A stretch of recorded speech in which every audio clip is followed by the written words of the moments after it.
You are listening to Leaders and Legends, a podcast featuring some of Indiana's most fascinating men and women whose impact has shaped our state, our communities, and us. Join us as we discuss their imprint on our history. Leaders and Legends is brought to you by Veteran Strategies Incorporated, your local veteran business enterprise specializing in public relations, media relations, public outreach, crisis communications, and digital photography. My name is Robert Bain, Principal of Veteran Strategies, former Deputy Chief of Staff to Mayor Greg Ballard, and Communications Director for the Indiana Republican Party. I'm honored to be your host for our discussion. You are listening to Leaders and Legends, a podcast presented by Veteran Strategies, a local veteran public relations enterprise, and sponsored by Girl Scouts of Central Indiana, Garmon Construction, the Crown Plaza Hotel and Grand Hall and Conference Center at Historic Union Station, and McAllister Machinery, your friendly neighborhood Caterpillar dealer. Thank you for joining us on the Leaders and Legends podcast. Our guests today are Dave Arland, Lesa Dietrick, and Joe Slash. What do they have in common? Well, at one time or another, they worked for the incomparable Bill Hudnut, whose time as mayor spanned 16 years, and what he left as opposed to what he found is probably the greatest transformation in the history of any modern city in the United States. And we're going to talk about that, talk about his time as mayor. Joe Slash was deputy mayor from 1978 to 1989 in the Hudnut administration. Lesa Dietrick served as his executive assistant, then ran his re-elect in 1983 and in 1987. After you tamed Bill Hudnut, didn't you go tame Ed Tracy? I did, yes. Well, not that could be accomplished, but I did go work for Ed Tracy post Bill Hudnut. Former podcast guest, Mr. Tracy, and Dave Arland, who served as his final press secretary in the Hudnut administration, then went to go work for RCA with my dear uncle, Ed Milburn, who I know is going to be listening to this. And Dave, thank you very much. And I need to say this because if it was not for Dave Arland and a phone call he made to me on a Saturday morning, I never would have known about the open position for communications director at the Indiana Republican Party. He called and told me it was available and I should apply for it. And I did. And the wonderful Jennifer Hollowell gave me that position and it changed my life. So Dave Arland, thank you. Well, what a sweet thing to say at the very start. I hope you're still thanking me afterwards. Yes. Well, all three of these folks have made their mark. They're wonderfully kind people who certainly give a hell of a lot more than they take. And they worked for someone who loved this city. We're going to start with Deputy Mayor Slash. Joe, thank you for your time today. Thanks for inviting me. Enjoying it and looking forward to it. Bill Hudnut was elected mayor the first time in 1975. You joined his administration in 1978. What made you to decide to venture into local government at that level? Well, and what was it about him that made that choice easy? Well, it's interesting how I got asked to come into the administration. I'm a CPA by profession and work for what's now Ernst & Young. It was Arthur Young at the time. And I was the manager assigned to oversee all the work we were doing for the city. And a project that had started while Mayor Lugar was in office to analyze the city's finances and help them complete the consolidation of city-county finances. And we were also concerned about the unrecorded debt the city had. And so anyway, I led that project and assisted the city to convert from cash to accrual accounting. And that's how I got to meet both Mayor Lugar and Hudnut, and really got to know Hudnut pretty well during that process of completing the project. And he kept talking to me about, I'm going to need somebody to implement all these recommendations you made. And the firm said, Mr. maybe you ought to consider doing this. We'll give you a leave of absence, and if things don't work out with you and the mayor, come on back. Well, guess what? Boy, did we have fun. Mayor and I got along and hit it off right away, and we just absolutely had fun working together. But I had written along with my staff a very lengthy management letter with criticisms and concerns of financial weaknesses and plenty of recommendations. Mainly, the consolidation wasn't a real consolidation between total city and county. There was a lot of things that still needed to be moved over and consolidated.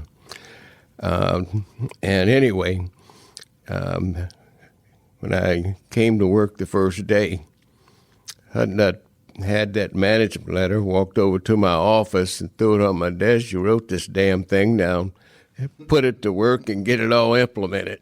But that's really how I got to come in. You started in the mayor's office in 78. Right. Week before the blizzard. You led me right where I was going. You were there for the blizzard of 78. Yeah, what was that like? Barely had gotten started to work. Actually, I hadn't even been confirmed by the city county council until the following week. But the mayor's assistant, Reverend Charles Williams, called me and said, you really ought to come in here and spend the night with us. Literally? Literally, because I could not get to work. But that's how bad the streets had gotten that quick. But we got down there, and it was really everybody in the line of fire. And one of the first things Frick told me was, we got to get the mayor out of here to save him from himself and let us get everything done here.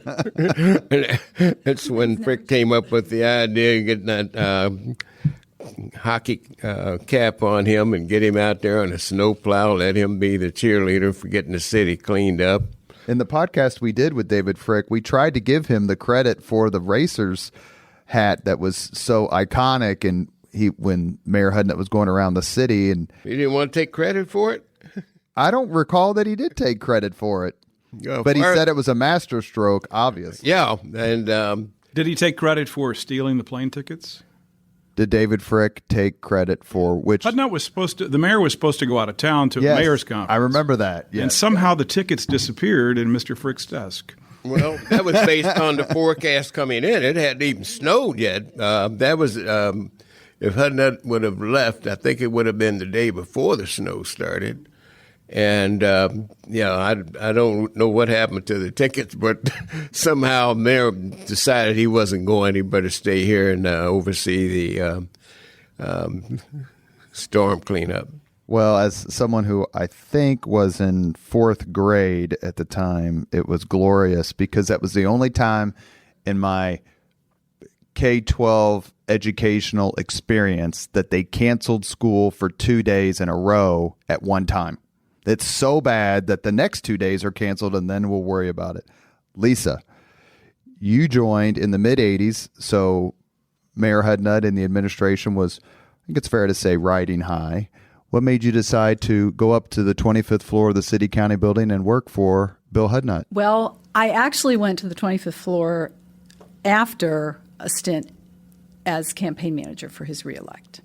So I came off, and I'm not from Indianapolis. So I'm from Pennsylvania and made my way to Indianapolis because of love, and did a 4-year stint in West Lafayette, Boiler Up. And I was, in fact, in college during the blizzard, and they canceled class, which was almost unheard of.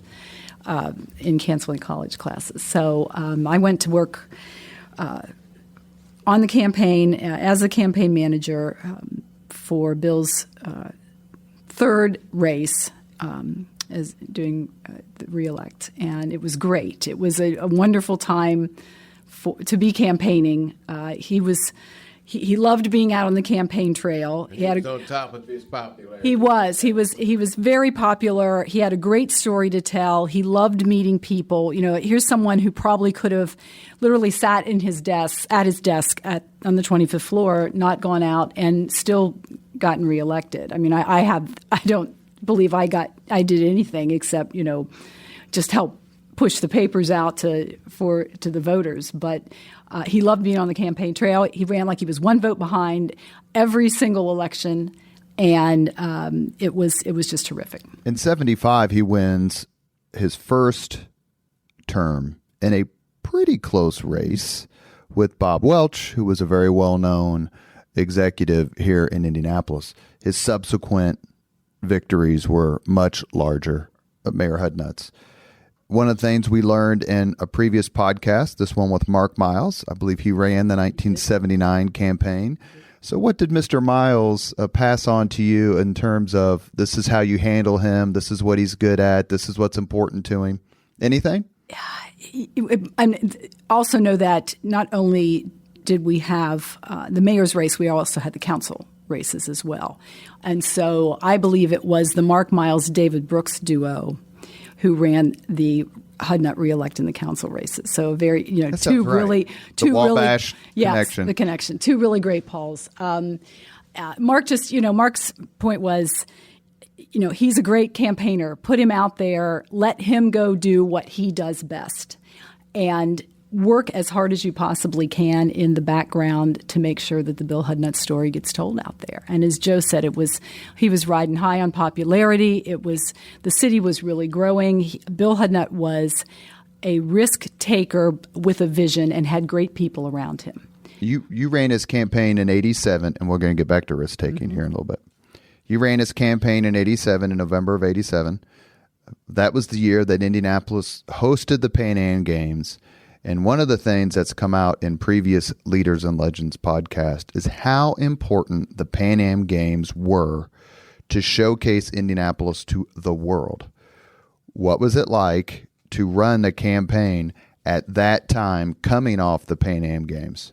Well, we used the Pan Am Games in a couple of our spots, in our reelect spots. And in fact, it was an irony that Bill had so much going on with the Pan Am Games that we had to remind people he does have a re-election race to run, and he's got to get out and talk about that. But you had him out every day talking about the Pan Am Games, and then it was like, oh, by the way, we do have to go out here and campaign because run the city run the city. So, but he loved all that, and I remember I had the great opportunity to be amigo.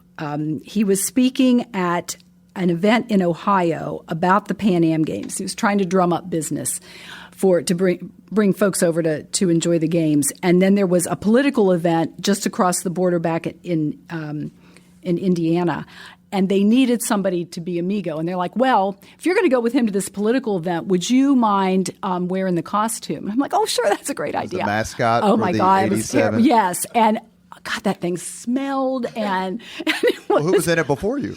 God only knows. I mean, there were people, and it was hot, and it was whatever. So I learned that I did not want to be a mascot for ever again. But Pan Am Games were terrific, and it did. It showcased the city to the world, and he loved that. And he got to go around and speak around the state about that at political events. And by the time you had the Colts and the Pan Am Games and all that rolled into one, people loved hearing about what was going on in Indianapolis. Dave Arland, you, as I recall, left WIBC. Is this correct? To come to the administration? My mother said, "Oh my God, you're going into politics."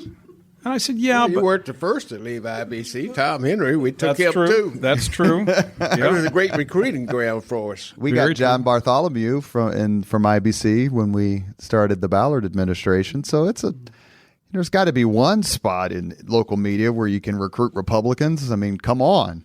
Well, there's a wonderful story. I worked for Fred Heckman, and Fred was on vacation when the mayor decided to hire me. So Fred was up in the wilds of Canada somewhere, nowhere near a phone.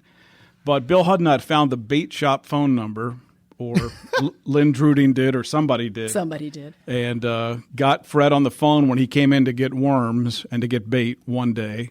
And he wanted to get Fred's permission to hire me. He didn't want to honk off, the number one radio news guy in the state, arguably. So he got that permission, and I joined the team in 1988. And what made you decide to make that move? I mean, radio in the late 80s is a little bit different than radio in 2019 or 2020. So was it something about him specifically, or was it about just changing industries?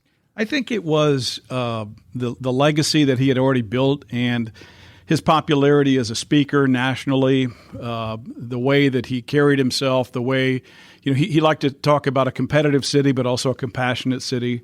And I found that to be very attractive and alluring, and I wanted to be part of that. And about 3 weeks into being his press secretary, he had been at the Republican convention that year, and he came back and he called me into his office, and he used an expletive to point out that he hadn't been on television in 3 weeks. So, what was I doing with my job? But that's okay. Very, very high expectations. That actually prepared me for future positions, and that was good. By the time you got there, so you're talking about the last 3 years of a 16-year run, was there Hudnut fatigue in the media, or was he still just the same big story that he always was? Well, I think he was the same big story in the sense that by that time the so-called Hudnut Forever bill had passed the state legislature, so there was no longer a term limitation on mayors. They could be mayor as long as they want. He had other political ambitions. He ran unsuccessfully for Secretary of State, and several of us were involved with that effort. That was difficult because he lost. He wasn't used to losing. And, of course, he lost to the man who's our current mayor, Mayor Hudnut. So when you saw the Hudnut, we don't do politics on Leaders and Legends podcast, but when you saw the ad that Mayor Hudnut did in his successful reelect in 2019 where he extolled the virtues of Mayor Hudnut, was it like, well, he saw the light, or... Yeah, every time, I know we don't do politics, but since you opened that door, gently, every time I saw that ad, in my head, I saw the ad with the little mayor's limo crossing the screen from the Secretary of State's race with the scroll of all the taxes that Hudnut imposed, And you don't get to where we are just by being static. And if there's a criticism of some of the other mayors that I would levy is, people tend to be very, very, very cautious because it's real easy, as you know, Robert, to step into it. And we did that frequently in the Ballard administration. Speaking of, now that's the opposite. Greg Ballard to be like, why am I doing all this media? Not get me on TV. It's like, why am I doing this TV? But we talked about boldness a few minutes ago. Well, Deputy Mayor Slash was there for the boldest of the boldest. Well, I was going to come back to pick up on something Dave just said, about the ad with the tax hikes. We were first term. A couple things happened. Number one, we had the Bowen tax freezes on property taxes, so there was a limit to how much tax raise you could have annually, tied to the growth of assessed valuation. That was it. But more importantly, we had several federal revenue grants that under the President Reagan's administration were eliminated, namely revenue sharing.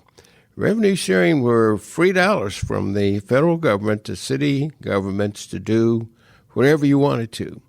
And those dollars were in police and fire pensions and streets, paving streets. I mean, nothing helps you get elected more than fresh concrete and asphalt, and Hudnut used that. So we were able, with the federal revenue sharing, to pave, I remember, 220 plus street miles.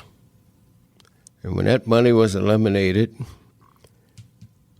we will put in for the next year's budget 20 miles of paving, and then struggled to how are we going to keep police and fire floating without laying off police and firemen. Well, that became a job that Fred Armstrong and I and several other people had to figure out. How are we going to keep from laying off? We just basically put a freeze on hiring police and firemen. But that necessitated us going to the legislature to work with other cities and towns to get local option income tax, because we weren't the only city that lost those federal dollars. And so other cities were anxious to replace those dollars too. So that was the first of the tax hikes. And other tax hikes that were referred to in that ad were basically bond issue tax hikes to take care of sewers that had to be replaced and added, give us more money for street construction. But those were necessitated because we lost revenue. We had to find ways to replace it. So those were tight years. They were really tight years in trying to get by on very restricted funds. So it was about a 2-year period that we were operating without those federal dollars before the local option income tax dollars, and then subsequently the wheel tax dollars started flowing back to the city. And we managed to get through that. We sold it to the public. And people could see the improvements, and we moved on. You are listening to Leaders and Legends, a podcast presented by Veteran Strategies, a local veteran public relations enterprise, and sponsored by Girl Scouts of Central Indiana, Garmon Construction, the Crown Plaza Hotel and Grand Hall and Conference Center at Historic Union Station, and McAllister Machinery, your friendly neighborhood Caterpillar dealer, since I just mentioned his name. How did Mayor Hudnut cultivate local leaders, local businessmen, to buy in to a lot of these ideas and bold moves to put Indianapolis in a place that nobody could have predicted in, say, the mid-'60s? And I'm talking about people like P.E. McAllister and many others. Lesa? I think he checked his ego at the door. I believe he didn't care who got credit for what was happening. And he would like Dave to get him on TV or on radio or get a good article out there. But I felt like we'd come back from somewhere and he'd say, that guy was really great. Do you think there's a position for him on a board, or perhaps we come in and talk about some of his ideas? And I think he checked the politics of that particular person aside. He put his ego to the back and said, let's see what we can get done for the city. And that, I believe, was attractive to businessmen and women who wanted to come in and wanted to help. And this might have been their first opportunity to sit down and look at government and go, gosh, I've never been involved with government. I'm out here doing my thing and either creating jobs or doing my day-to-day job. But what can I do to come help Indianapolis? And I think Bill Hudnut was the kind of person who said, he's famous for saying, you can't be a suburb of nothing. We've got this downtown that we have to grow. And because if we don't do that, we're going to find ourselves not biding time and not treading water, but we're going to go backwards. We're not going forwards if we do not going forward if we just don't have people to come and help us. This is just a guess. Mm-hmm. Do you believe that Mitch Daniels learned that particular aspect of governing and leadership from Bill Hudnut, considering the people who populated his administration while he was governor? I would. Mitch Daniels is a very smart guy, and I think he likes to say that he takes the best ideas from people and puts them forward. So I wouldn't pretend to know that. as a fact, but I would say it certainly helped. And Princeton cultivated both of those gentlemen very well. Robert, he wouldn't hesitate to invite business and civic leaders in to just throw the ideas out. As he said, we got a real dilemma here, and I need your help. And this is what we're dealing with, and I need some input, and we got to make some decisions if we're going to move forward. And he also used the Greater Indianapolis Progress Committee. I remember several occasions where we just had brain-picking sessions with the executive board of the Progress Committee and then throw it out there to the committee as a whole. And once you got the Progress Committee to buy in, the Chamber of Commerce was pretty well represented there, then it was time to go sell the public. But because you had community leaders involved with the Progress Committee, and they bought into a project like the Dome. It was go forth, as he said, go forth and spread the seed. And there we go. So there was just a lot of communication. He was a great communicator, and like Lesa said, he didn't care what the politics were. If we needed your support to buy into a project, bring them in, he said. Dave, you mentioned something earlier about a compassionate city. How much do you believe Mayor Hudnut's background as an ordained Presbyterian minister affected his worldview, A, and B, how he governed the city? Well, he was frequently quoted, and I heard him from the pulpit say, I do not preach politics from the pulpit and vice versa. I mean, in his head, there was a very clear demarcation. You know, you didn't. I think he was distressed by what we see today. He's a firm believer in the separation of church and state. Even though he was a Presbyterian minister. And so I think there was that ethos. That was his upbringing. His father, who he quoted frequently, William H. Hudnut II, and his grandfather, all men of the cloth. And really, they were all ministers? They were all ministers, yes. Yeah. And you know, he talked about at home, over the dinner table, it was always about education and a lot of discussion amongst the children. You know, I mean, his parents held him to very high esteem and very high expectations, and I think that kind of washed downhill for those of us who worked for him. But he would also set the tone. I mean, there were issues that we had. I don't want to, pass over the point that there were some difficult things. Police-community relations, very, very difficult.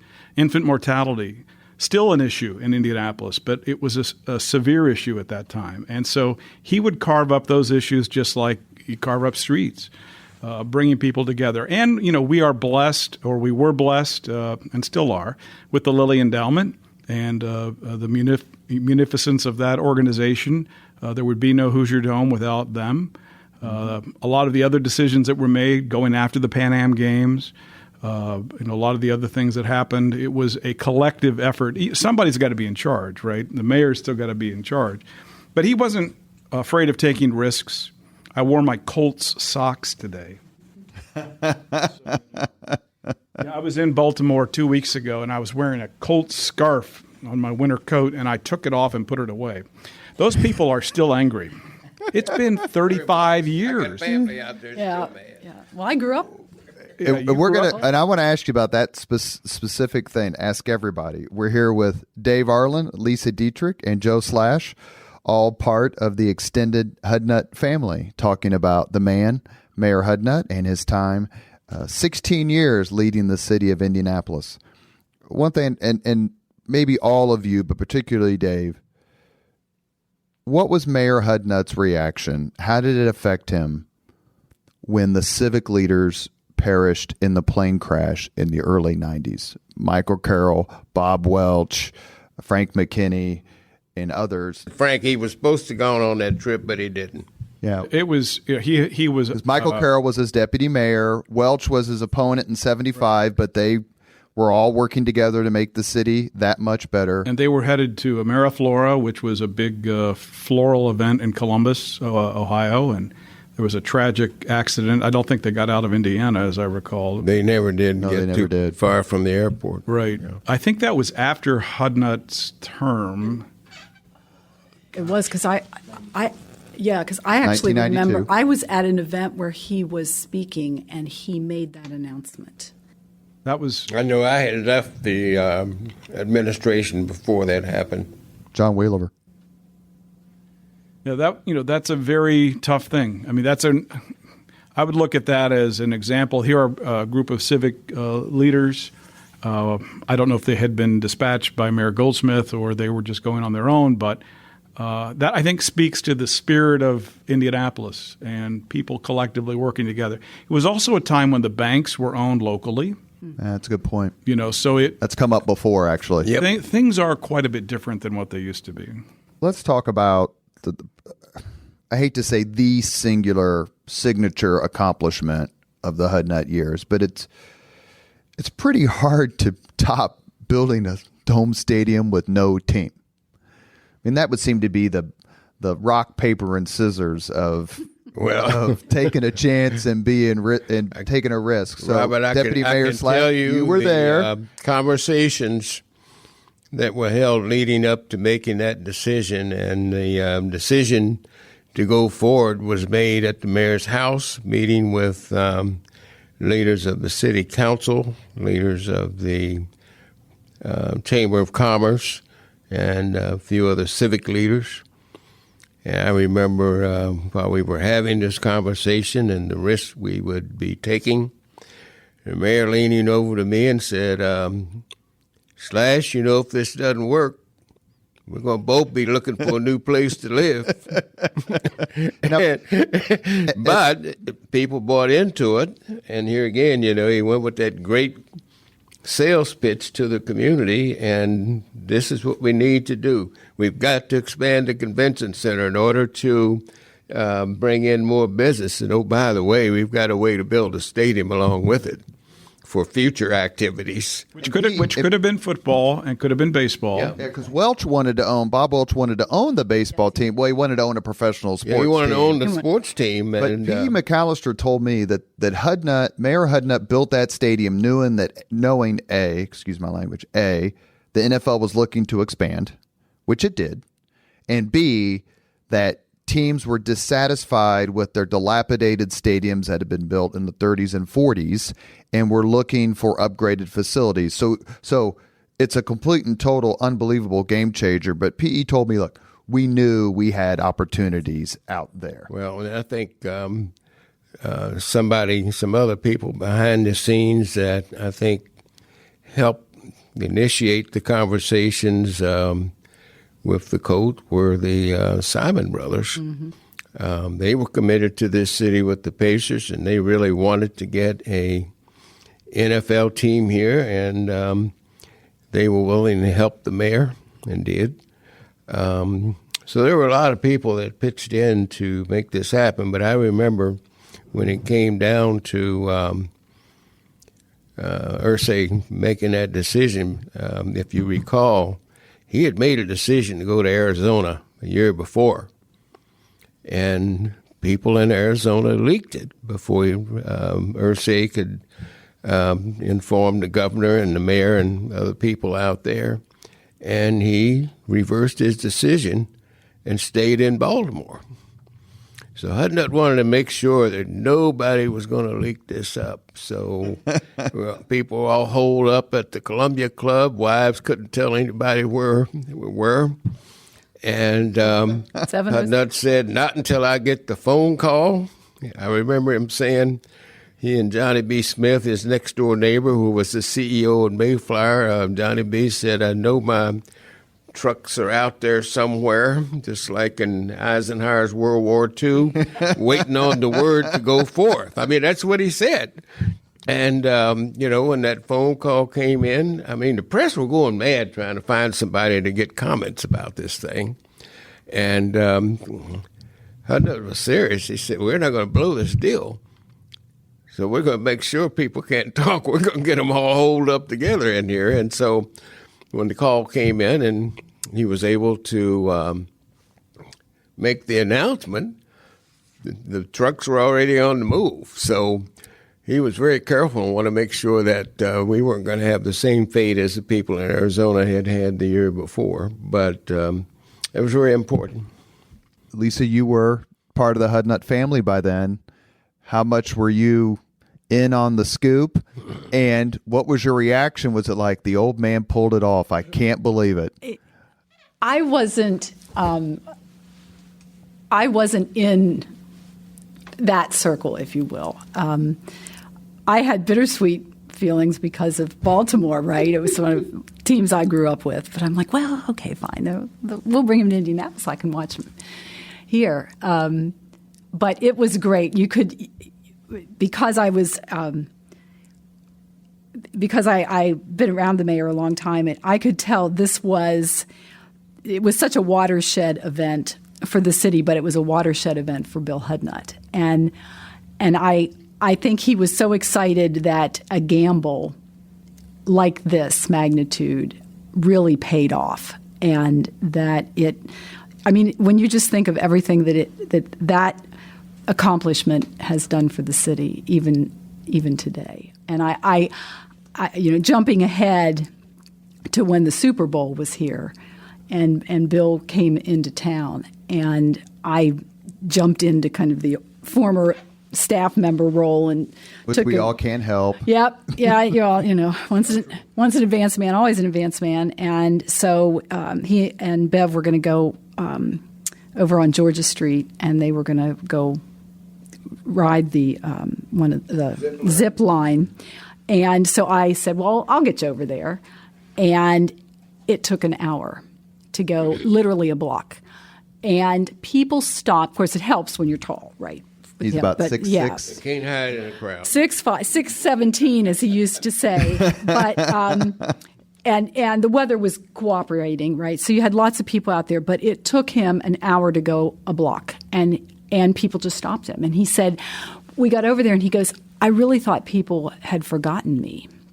And I'm like, oh my gosh. I said, especially here you are at the Super Bowl. There wouldn't be a Super Bowl here if the Indianapolis Colts hadn't come to town. And I think I look at that particular moment, and then when he came back for the dedication of the Hudnut Commons, and he went on the field, and they introduced him to the crowd, and he got an ovation. He said, well, I just, it's been such a long time, I just thought people might have forgotten me. And I'm like, well, they sitting in this building, they sure as heck don't forget. I think people might forget other mayors, but they're not going to forget him. I think that's right, Joe. Spangle, think I could tell that Allison Millington story without shedding a tear? Doubtful. So in the podcast we did with Allison Millington, who was running the Super Bowl committee, and obviously she and her staff completely knocked it out of the park, as Allison does everything. She told the story about leaving the Super Bowl headquarters, which was on South Street, and walking to the Super Bowl village. And she said, as I was walking to the village, I saw a tall man in the crowd and realized that it was former Mayor Hudnut. And she said, I went up to him to say hello. And she said, as I got closer, I noticed he was crying. And her response was, Mayor, are you okay? And he said something to the effect of, this is what it was all about. Mm-hmm. This is why we did all the things that we did. One of the things that Mayor Hudnut exuded as much as anything, and Dave, I want to ask you about this, is just the incredible pride as to where Indianapolis was. Not that he didn't get left a pretty nice city by the previous mayor, Richard Lugar. But when it came to the end of his term and he looked back, and you were there, Dave, what were his thoughts? What did he talk to you about when you drove with him? Or, we're the press guys, right? So we're always in the car with him as they're going from place to place. What did he say? How did he reflect? He was concerned about his legacy and that it not be railroaded by future mayors, and that it would be obvious, who did what. I ran across some papers this morning. I was digging through in my basement, and I found a book proposal that he had put together with a professor who's still at IUPUI. And Bill had made very, detailed notes about the chapters, and Lesa, I think, was involved in this project. Frankly, I had forgotten about it. And then at the very last line is, how will Dave do it? Meaning, how will I write the book? So I think he wrote two books after Minister Mayor, which was written while he was mayor. So sure, he was concerned about his legacy, and he talked about that in the car. He worried a little bit about what was next. What do you do after you're this super popular mayor and you've elected on your own not to run again? He felt it was time for somebody else to take over. And did you get a sense it would be Goldsmith? Stephen Goldsmith, Oh, yeah. Marion County prosecutor, ran for mayor in 91. Of course, yes. And there was no love lost between the two of them until late in his life. Both sides, I think, came together and kind of laid down their arms, so to speak. And kudos to Mayor Goldsmith for that, because that meant a lot, I think, to Mayor Bill. And Bill left Indianapolis, went to Chicago for a period, and then on out to Washington, D.C. to be part of the Urban Land Institute. He was mayor of Bethesda, Maryland. Most people don't know that because he got elected to the city council, and in that particular community, or Chevy Chase, not Bethesda, right next to Bethesda. Yeah. They rotate the mayorship, so he actually got to be mayor again. Now, admittedly, it wasn't a big city, but I think he and Bev enjoyed that. I'll tell you what he didn't enjoy. He said one night some guy called him just griping about the fact that somebody's leaf blower was too loud, and this next door neighbor, and he feels like, did you all get calls like that when I was mayor about people were complaining about stuff? And I'm like, well, yeah. Yeah. You never heard about it, That's but right. we did. That's right. But You just had all of us to be the buffers. potholes and chuck holes and, fix the crack in my sidewalk. One of my notes, I found some speech notes from a speech he gave his last year, and he would say, since he became mayor, that together we have created over 100,000 jobs and opened more than 5,000 new businesses.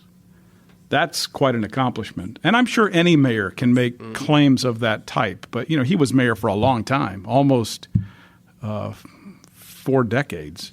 So Did he, and I'm going to ask Deputy Mayor Slash this too, but did he ever talk about what it was like to follow Richard Lugar? Who wasn't Senator Lugar, he wasn't this sort of Hoosier icon that Richard Lugar became, but clearly an unbelievably transformative mayor, not only politically, but in terms of policy and impact. Did he ever say, man, you know what, I had a tough act to follow, or was it more like we have to create our own legacy? It was more like the blueprint has been created.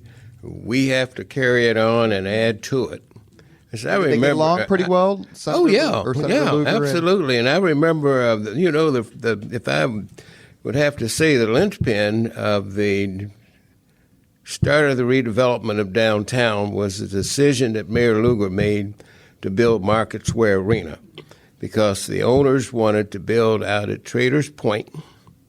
And that's when Lugar said, if we're going to be a first-class city, we've got to build a first-class arena for our basketball team. And so the decision was made to build Market Square. That spurred the decision to build only the second new hotel that had been built in downtown since back in the 30s or 40s, and that would be the Hyatt Regency. That's actually built on city-owned land. A lot of people don't know. There was a long-term land lease created to build that plaza, and the city actually gets revenue off of the land lease that the Hyatt Regency and PNC Bank sit on. And that was necessary because there was no hotel in the area built to house basketball players with high ceilings and high showers.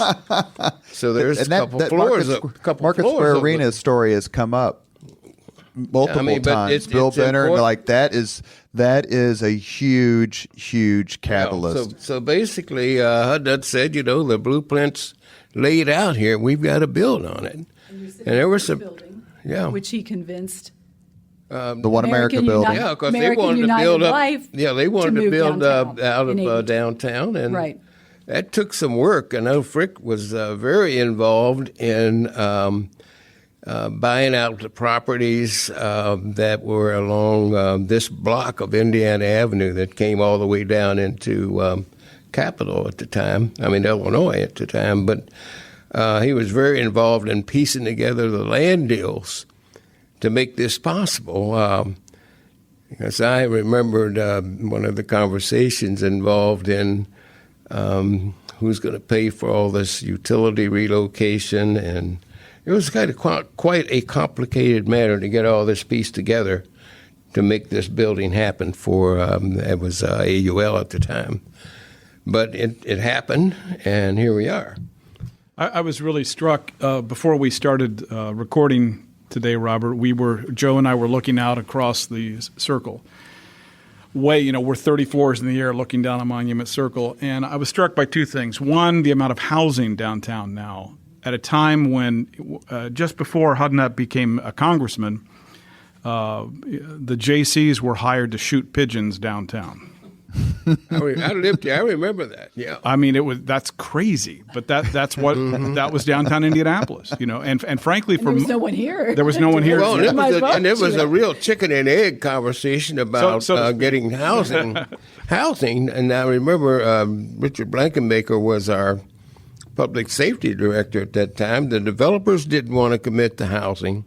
There was no grocery store anywhere else to shop downtown. And Richard Blankenbaker was the person that got Joe O'Malley committed. If we put this building project together, to take the old Sears store and make it suitable for a grocery store, he committed to put a store downtown. And that's when developers made the first commitments to build condos that are just north of there or by the English building. I forget the name of the project. Mm-hmm. Yeah. One thing and that became that was the linchpin to the housing and shopping downtown. One particular event, and Deputy Mayor Slash would have been there, I believe, because I couldn't find the date. But as a kid, I remember it because it was such amazing TV, and that is when the police officers pulled all their cars downtown, turned on the sirens and the lights, and threw all their keys in a bucket and told the mayor to give it the Hudnut hook. Now, the Hudnut hook was made famous. I remember this as a kid when he was talking about picking up litter and picking up trash, and he did a hook shot, which was much more popular back in the NBA and ABA of the 70s than it is today. But it was a very famous commercial, had a lot of impact, and the police department, the police officers used it against him when they basically struck for better benefits and pay. Did he ever talk about that? They wanted to keep their take-home cars. Yeah, that was the issue. They wanted all this other money and then to keep their take-home cars, and that's what made them turn the cars around and park them. And I think he was out of town for that, was he not? Yeah. Yeah. It was either a National League of Cities or a Conference of Mayors meeting, one of the two. And the reason I'm bringing that up in particular is to ask a related question. What's the angriest you ever saw Bill Hudnut? Dave, you first. Gosh. Oh, my. His background in the theological seminary must have been helpful here. Yeah. I think it wasn't angry so much as frustrated. A lot of the things that we dealt with are just vexing problems that are frustrating. And we had a couple of police action shootings that were just ripping the community apart. And it wasn't Warburg killing. Michael Taylor incident. I was there then, yeah. And that was very difficult. It was hard on him. It was hard on us. Nobody wants to carry that on their shoulders. Let me tell you the extent. Richard Blankenbaker was public safety director during that period, and, the frustration on Hudnut's part. And Richard obviously was having some medical issues, and I tried to get him to go home.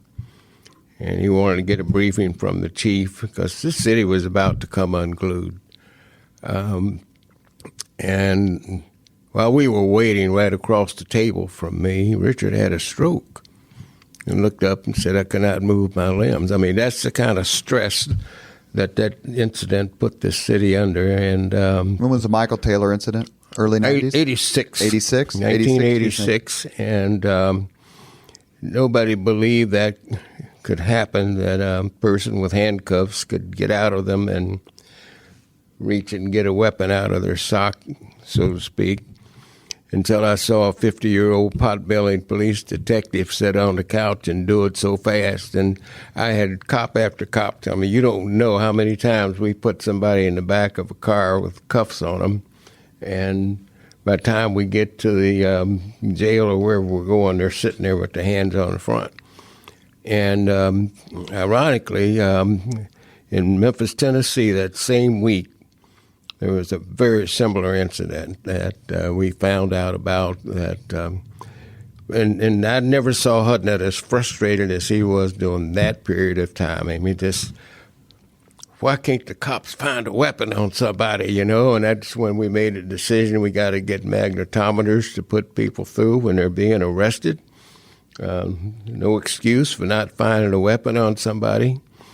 And that was one of the most frustrating times I've seen Hudnut. I mean, he was just not, as you say, not angry, but just, why can't we get it across the cops that we can't have this happen? Did it matter to him to be seen as a gentle person in public and then come back to the office and let it go?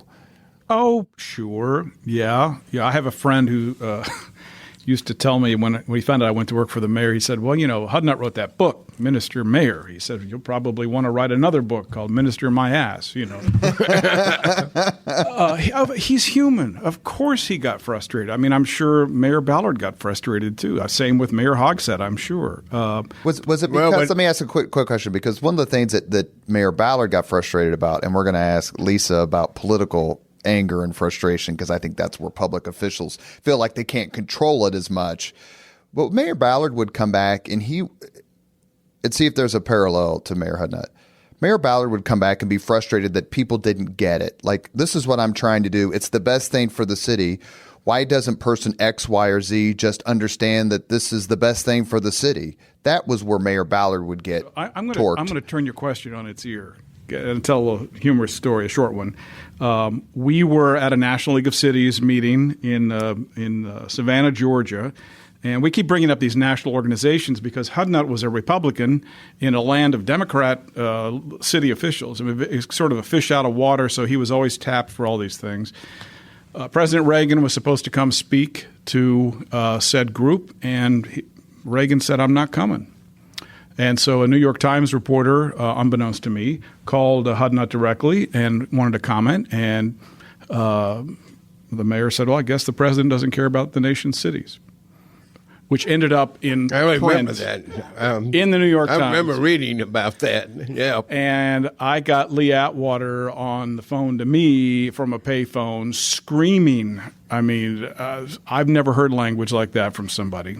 And that was just Hudnut's, jabbing a Republican to say, hey, wait a minute, there are Republicans out here. You can't just do that. You can't just not show up when you said you were going to come. So, and did Mayor Hudnut recant or repent? Of course not. He reveled in that skewer. That's when he dumps it off on deputy mayors. That's right. he said the initials DM stand for dumping manure.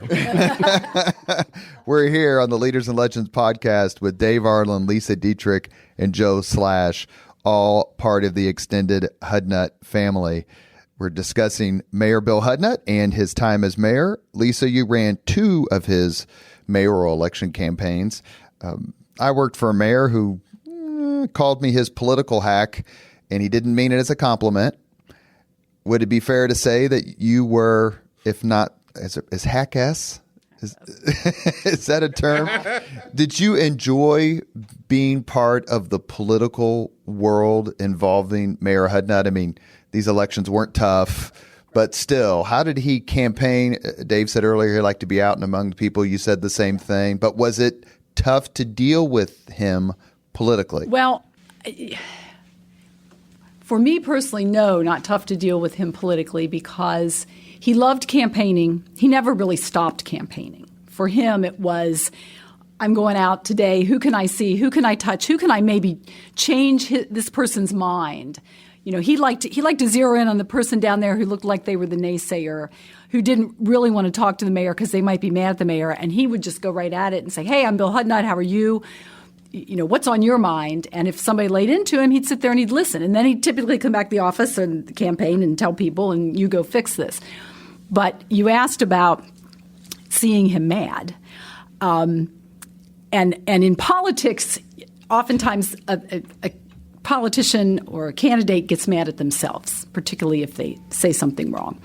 In this case, I believe at least these two gentlemen will remember the University of Tennessee issue, where Bill Hudnut cruised into victory. In which year? I believe it was 83. I believe it was the 83. Might have been 87. It could have been 87. You know what? I can't remember. This incident's foreign to me. I don't know what you're talking about. Oh, okay. Oh, it's a great one. It's better than fucking out the President of the United States. Yeah, and so Bill Hudnut's going to cruise to victory, and I'm at campaign headquarters, which is also with Marion County Republican headquarters, and a call comes in. And they're asking the reporter on the line asks if to speak with me, and the person who answers the phone says, I'm not sure if she's here. And I'm standing right next to the phone. And they said, let me find her and I'll call you back. I'll have her call you back. And they hung up and I said, well, who was that? And they said, well, it was a reporter.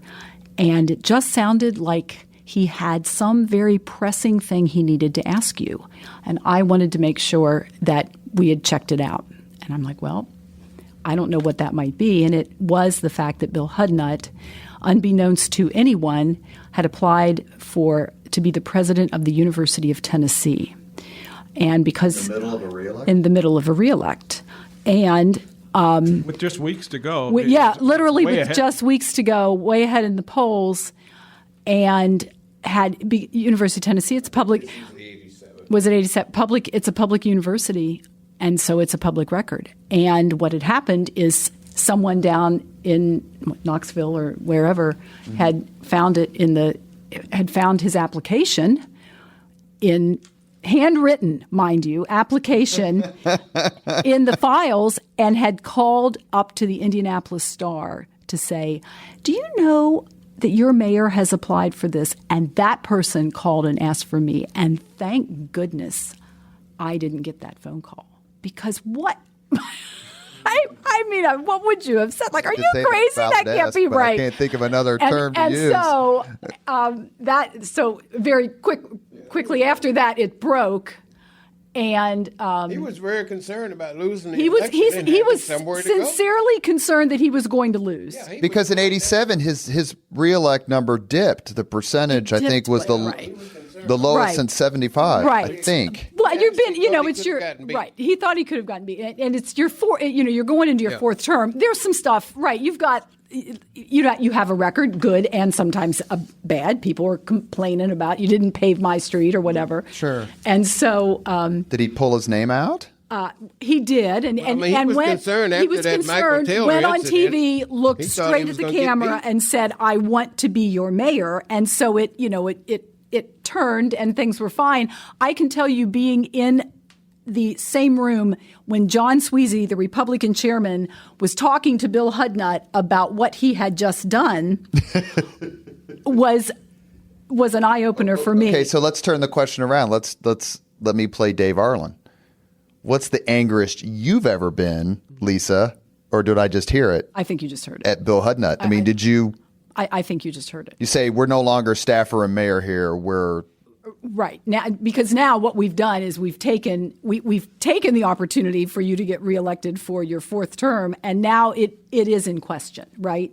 Good news is we have money in the bank, and he went on TV, and it gave him the opportunity to look in the camera and talk about why he loved being mayor. But he was concerned, and but John Sweezy, the two of them, I think they were screaming at each other. good for John Sweezy. And he I was in the military. I was in New Right. Mexico, so I didn't know that story. Yeah. Dave, I want to ask you a quick question, and then we're going to close up the podcast here in a minute. I meant to ask this earlier when you talk about Hudnut being involved in all these organizations with cities. Yes. Can anyone tell me what it was like for the first National League of Cities meeting after he plucked the Colts out of Baltimore when he happened to run up against the mayor of Baltimore? Mayor Schaefer, I think he was Well, he Mayor, became, then governor. mayor who Mayor, became then governor. Yeah, I think that would have been the year Say we're talking 1983, 84. 84. Early 84 is when we had it here. yeah. You know, Hudnut used to say, and I rehearsed this line when I was in the airport in Baltimore last week. Indianapolis didn't steal the Colts. Baltimore lost the Colts. Mm-hmm.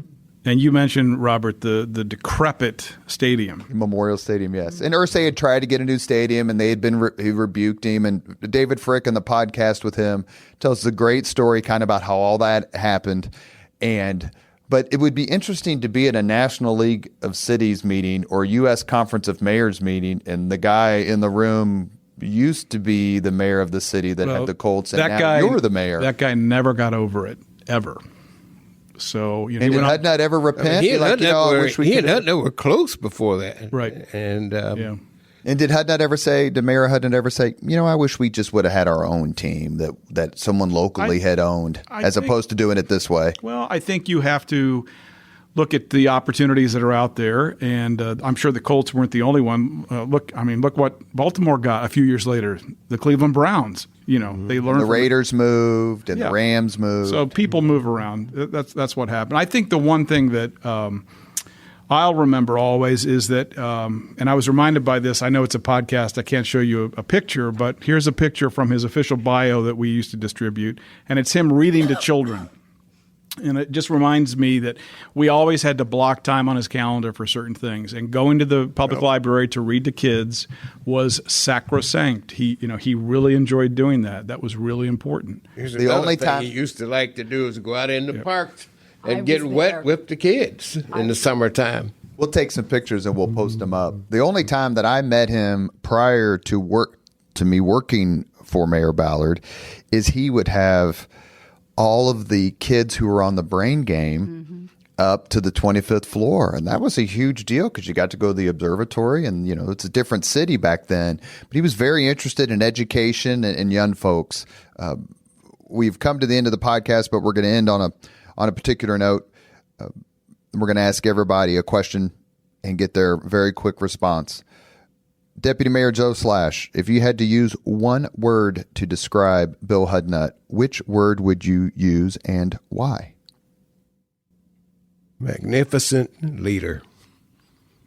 Because Bill could coalesce even the most difficult adversaries. And one of the things that I never will forget that I can say I learned from Bill Hudnut, how to keep your friends close and your enemies closer, and how to turn your adversary into your advocate. He was great at doing that. Greatest lesson learned. Lesa, which word would you use and why? Caring.